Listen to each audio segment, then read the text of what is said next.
About a year ago, I created a video talking about dealing with having an anxious, preoccupied attachment style, feeling crazy in relationships. And in that video, I walked you all through the process of how I felt going through relationships, how I felt crazy, how I felt out of control, how I felt like there was nothing I could do about it at one point.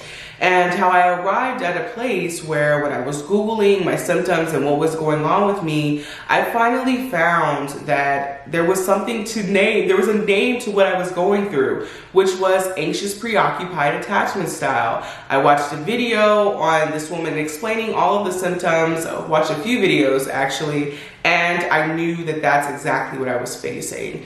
And so in dealing with this whole anxious preoccupied attachment style, posting a video about it, I've received a lot of good feedback, just really a lot of feedback around those of you who are feeling this way or who have felt this way in the past. And there's been some questions around what I have done to deal with this. This is something that I don't know if it will completely go away, if it will completely, leave me, if it will be something I never have to deal with again. But it's something that I'm treating as if I have to, be able to manage and to cope with it, rather than something that I feel like, okay, I do this one thing and it's completely over with and gone. And so what I've been doing to heal and manage my anxious preoccupied attachment style, the biggest thing for me has been going to therapy. I have a video dedicated to my therapy story, and I will leave that linked below and in the iCards above.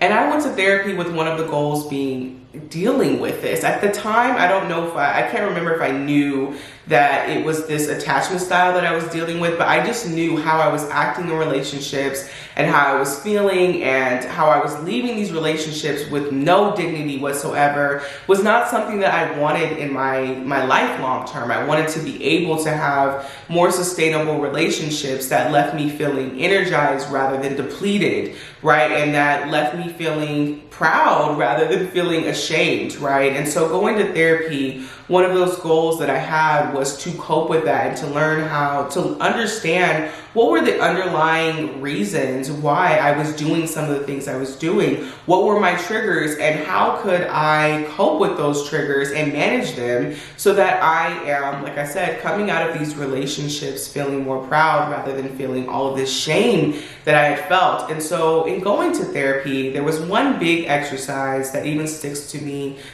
me to this day, one big impactful exercise. And so that exercise that my therapist brought me through was to envision myself as a young child around the age of 5, and to really get into the moment of when I felt like my emotional needs weren't met, when I just felt scared or I felt lonely. And she had me walk through that exercise and talk to myself when I was in that state and make a commitment to myself that I was going to take care of myself. Because one of the biggest things about having this attachment style is feeling completely out of control and feeling like you have no say-so in the things that you do. It's almost like when you're triggered, your emotions flood you and you feel hijacked. And when you feel hijacked, there's no sense of control. And so for my therapist to bring me through that exercise of making that commitment to myself, that I was going to be the person to take care of myself, to take care of my needs, and I was going to be the person to stick up for myself in situations where I felt like my needs weren't met, was so powerful, and it stuck with me. And it was actually the final thing that got me through cutting off and on again, off again relationship with a guy in my life who was clearly emotionally avoidant and unavailable. And so after that exercise, there was a moment with this guy where I can't exactly remember what he did, but I just remember again feeling like my needs were not met and like he was completely pushing them to the side, which was not a new scenario with him. It was a very regular scenario with him. And granted, I will say there was times in that relationship where I myself was not meeting my needs. And so when I had this interaction with him, I just was kind of like, I just felt done. I felt done with constantly putting myself on the back burner and trying to please this person with the hopes that maybe one day they will come through for me. It was a very exhausting relationship, and in it, when I was still in it, I was going to therapy and I was exploring the things that were happening as they were happening. And that was something for me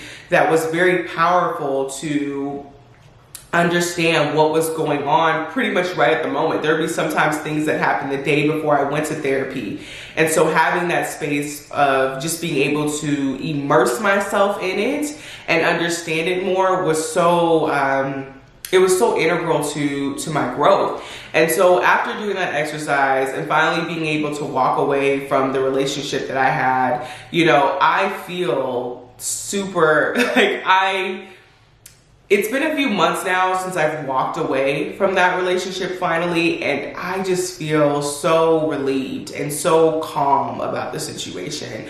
I don't know where I'm going to be at in my next relationship, but I can say that I feel a lot stronger now, and I feel a lot more clear about the things that I need from someone and the things that I need to give myself, because ultimately I'm a believer that, you know, I should be able to fulfill my needs, right? Like, yes, I'm a community-based person and I love having friends and family around me. But at the end of the day, we come into this world alone and we are going to leave this world alone. And so there are things that if we can give to ourselves when other people are around us, it's just an overflow, right? And rather than coming into situations where I'm depleted and taking, I can now come from a place where I'm giving and receiving. So this has been the way that I've been dealing with having this anxious, preoccupied attachment style. The biggest thing for me has been therapy. I'm also a believer of God, and so I pray a lot about this, and I seek His counsel and His advice on things, because I'm fully aware, at least for my beliefs, that I don't have all the answers, that I don't know what lies ahead of me. But I do know that the life that I was living before, that the behaviors that I was exhibiting before was not bringing to me the fulfilling and sustainable relationships that I know that I'm capable of having. I want to thank you all for watching this video. I hope you enjoyed it. If you got something from it, if you did enjoy it, please make sure to give this video a thumbs up, and I will talk to you all in my next video. Deuces.